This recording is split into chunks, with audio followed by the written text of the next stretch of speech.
Hello, BookTube. My name's Kendrick, but my real name's Coffee Katza, but my legal name is officially Kendrick Coffee Katza. I won't tell you my last name, but if you ask nicely, I'll type my social security number in the comments. I did 3 or 4 weeks ago, maybe a month ago, I don't remember, probably about a month ago, 4 or 5 weeks ago, because that was June. I did a June TBR. To be resuscitated is what TBR stands for. Tubercular, big, I can think of an R word, rats. Yeah, so I did a hopeful June TBR, and some of those things that I said I would be reading, I read. And some of those things I said, I don't even remember what I said, and I didn't read them. And that's okay, because we do what we want here. When I'm talking to myself, looking at a camera, talking to myself, I can do whatever I want. No one can tell me what I to be read need be in. So, the first thing that I finished in June is this book that's been sitting next to my bed on my little nightstand for about 3 or 4 months, and I finally finished it. It's okay. It's basically a guide to the Middle Ages through body parts, through the body, using the body as a rubric to understand the Middle Ages. A little bit TikTok-y, anecdotal, yeah, I mean, it's not bad. There's cool pictures in it. I underlined a lot of stuff, so I don't know if that's a good or a bad sign. It encompasses more than just Europe. There's also the Middle East. Yeah, it was a fun book, but it took me a while to finish it because I wasn't that captivated by it. So I don't know what that means. Judge for yourselves. The next thing I finished, one of the other things I finished, is sort of in that vein of liked it, didn't love it, was Yoko Tawada, Porzellan und der chinesische Engel. So this is, as the world travelers, the astute amongst you will notice, this is in German. And it's about an academic who I think has sort of lost their way and comes into contact in a cafe with a Western Chinese man. And there's discussions, and I don't know, it was okay. It didn't really grab me. It was very academic or very concerned with things of academia, and I'm sort of past that at this point. I don't want to deal with that at the moment. It's a nightmare scenario thinking about academia for me. But to move back to something I did say I was going to read, and then I did read. First of all, I don't have it here with me, but Tinker Tailor Soldier Spy. Maybe I had started it when I did the last video, but I finished that. Amazing. And then I plan to read 3 or 4 or 5 other John le Carré novels. And the next one that I read after Tinker Tailor, which I loved all of them. So let's make that clear. Was The Spy Who Came In From the Cold. This is a tight, nice, little cynical book. Sort of wise in its cynicism. I could see how people said as soon as they finished it, they started rereading it immediately. I did not do that. I definitely see myself reading it again. But I think maybe I should have read it before Tinker Tailor Soldier Spy, because Tinker Tailor I found to be the more mature of the 2 books, if I'm just comparing the 2 books. But set in Berlin, in England, East Germany during the Cold War, a lot of double crossings, you don't know what's going on. I think it's quite common for spy novels, just kind of the epistemological question, or what do you know? How much do you know? How close are you to gaining full information or not. And Le Carre does an amazing job of keeping the reader and the characters at the same time sort of on the edge of their seats, knowing just enough to propel the narration forward without sort of leaving you bored, not leaving you too confused, and also not leaving you completely, you know what's going to happen. You can't really predict what's going to happen in this book. Very good book. There's a short appearance of Smiley in here, which obviously sweetens the deal. So then after that, I got straight on to another Le Carre. And so far, of the three I've read, my favorite by far. This is a bigger book, like physically bigger book. The Honorable Schoolboy. Set mainly in Hong Kong, but also other parts of Southeast Asia. It's just a bigger, more thoughtful book, and like Tinker Tailor Soldier Spy, it not only explores the problems of the Cold War, but also the problems of dying empire. And I think that is where The Spy Who Came in the Cold sort of, not that there's anything wrong with it, but it's not as full of a book because it doesn't deal with the problems of British imperialism or the British Empire and what that means for an empire to die. This is a beautiful book. I love this book. I will read this book probably multiple times in my life. So far, of the three Le Carre novels that I've read, this is by far my favorite. Just beautiful writing. The writing is just more descriptive and more, sort of open. It's not quite, I don't want to say, it's not quite as closed off as The Spy Who Came in from the Cold. Beautiful descriptions, more character development. It's just, people that say The Spy Who Came in from the Cold is the best Le Carre novel, I don't understand why they would say that. And I think they need to make an argument as to why this is not the best. So that is my opinion of that. But yeah, highly recommend. If you see it somewhere and you can afford it, if you have money, get it. And then after that, or during that, or before that, I don't remember. You don't need a timeline. You can make up your own timeline about what I did. I read The Stones of Venice by John Ruskin. So I've had this on my shelf for probably, I don't know, 15, 20 years. I don't know. I bought this a long time ago. And I noticed that it had a little crease in here. So I read a couple chapters and then sort of gave it up. But I think that's the problem with youth. Youth is wasted on the young. I had no idea how good this was the first time I read a little bit of it. So I was led back to this because Christopher Russell, on his channel that he called Christopher Russell, apparently, I think he said, yeah, he got this, but I think he got the full edition, the 2 volumes, and I have a nice little abridged one here. But after having read this, I definitely want to read the full edition, as well as anything else that John Ruskin has written. So I knew nothing about architecture before I read this, and I still do not know much about architecture, but Ruskin does a good job of teaching you the basics of how a building is constructed and why he thinks that building is either successful or not, and giving you the tools he believes that you can judge whether a building is successful or not, whether it is a beautiful building. And I think, now I would like to know more about architecture, sort of deepen my knowledge of the subject, but the thing I liked the most about this book was the beauty of the writing.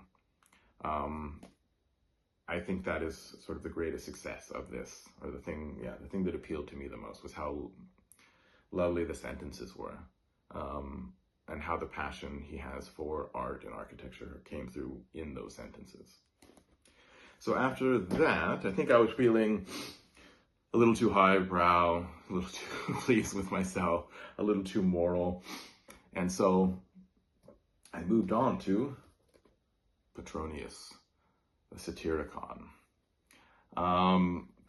Insane stuff. I had read, again, this is something I had read as a youth, as a teenager, after seeing the Fellini film. and I enjoyed it, but I didn't enjoy it as much as I did this time. I think I'm just a better reader than I was then. And there's so many references, and I think just having more experience in life has led me to, just enjoy this very perverse, very weird novel from antiquity. So yeah, I definitely recommend this as well if you're into something that is a little, or very perverse, very sort of corrupt. Dinner with Trimalchio, the famous and longest scene in this, is amazing. The satire of nouveau riche. I highly recommend. And it's not very long, and it's easy to read. And it takes you into a world that you would not have access to otherwise. This dark, dirty, pagan world full of slaves and gluttony. It's very cool. And also, I haven't seen it in a long time, but watch the Fellini film if you have not done that. It's something that you should do to make sure you have a good life. So after that, I'm feeling a little bad. I was feeling like maybe I'm a bad person. Maybe I need to do something to atone. And I had sitting on my shelves as well another nice little penguin, St. Augustine's Confessions. I had read this before, probably about 15 years ago, but this time I got a lot more out of it, and I really enjoyed it. Augustine's Confessions are not as scandalous as as you would hope. I mean, he had a kept woman, he stole as a child. The interesting thing is how he describes his feelings, describes his shame, describes his journey from as a sort of Gnostic Manichaean to a Orthodox Catholic Christian. And the process he does that, his objections that he had to the faith, which I don't think we understand now, that a lot of the objections the Manichaeans had, maybe I'm wrong, please correct me if I am, were towards the Old Testament. And towards the behavior of the patriarchs, the behavior of Moses, the behavior of Abraham, the behavior of the different figures within the Old Testament, and specifically the description of creation in the book of Genesis. So what Augustine does after he describes his life as a child in Carthage in northern Africa, and then it's eventually him moving to the Roman Empire, and I think Milan is where he was after Rome. Sorry, not the Roman, but to Italy proper. And his mother came, Monica, who I think is a saint as well, but a lovely description of her as well. And she was a sort of Orthodox Catholic Christian and was always praying for him and encouraging him to give up his Manichaean heresy and join the faith properly. So at the end of the book, after describing all of that, his journey towards orthodoxy, he does a sort of close reading of the act of creation within Genesis. And he does this, I think, because of the Manichaean objections to the description of creation within the Bible. So I think understanding that now made a lot more sense as to why he was doing that, why he was taking his journey and then adding a sort of close reading of a biblical text at the end of that. Like I think the first time I realized, like, what do these two things have to do with each other? But I think it is like not only his personal journey, but then also his theological journey from his Manichaean education to orthodoxy. So then I finished that, and then there are a few others that I'm sort of reading at the moment. Let me grab them. Then I was reading, and I kind of got halfway through, and there's parts of it I really like. Streams of Gold, Rivers of Blood by Anthony Caudelis. I like to do a project where I read as much as I can about the Byzantine Empire and the Crusades, and then possibly the Persians as well. It's getting a little out of control, but this I'm halfway through, interesting, but one of the things I don't like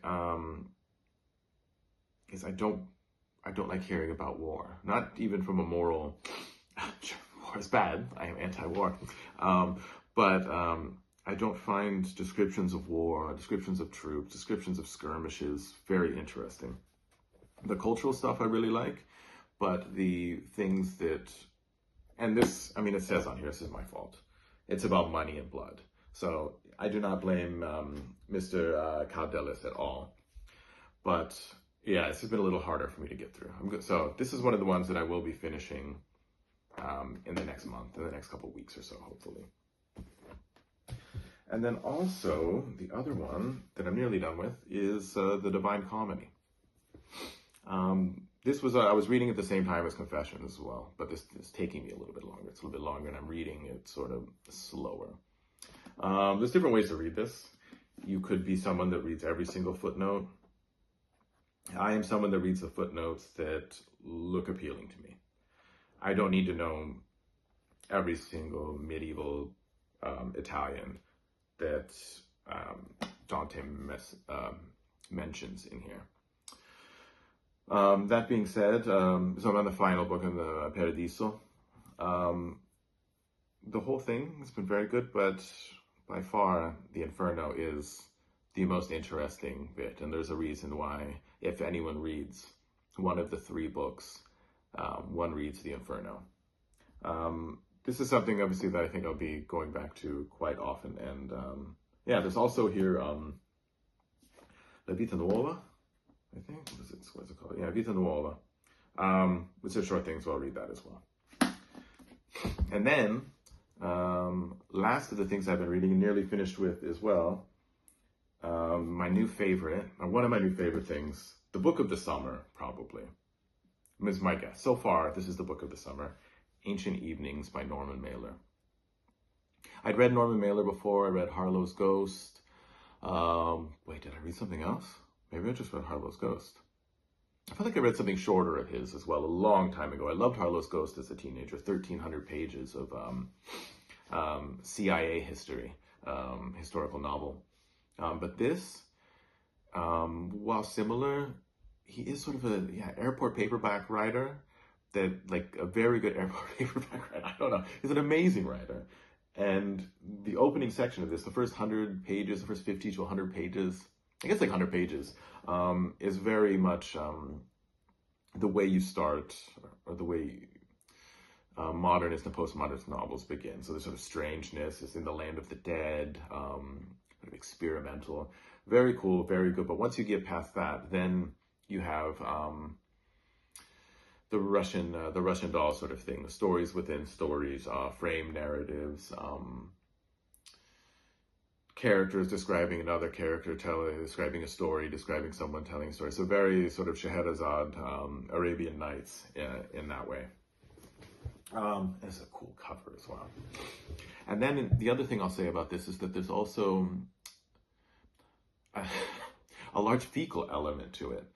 There's a lot of eating of caca. There's a lot of interest in sodomy. There's a lot of interest in different other pornographic acts, I guess we would say, that involve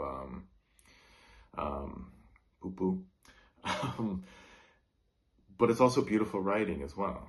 It's also incredibly hypnotic. And if you like being immersed in a strange, weird fantasy, this is the ultimate book. And I'd say in that sense, it is sort of like Satyricon. Because you're entering a world, you're entering a sort of pagan, dark world where power reigns supreme. There is no equality of the soul. There is nothing even close to that. And it's also cool is that he writes this as though the things that the ancient Egyptians believed were true. So they can transmigrate. They can, the gods are real. The pharaoh is a god. You can read people's minds. Magic exists, which I think makes this a far better novel than if it was written by a dirty little atheist that believed that there's only there's only material reality, and no, they couldn't have done that. No, this is a playful,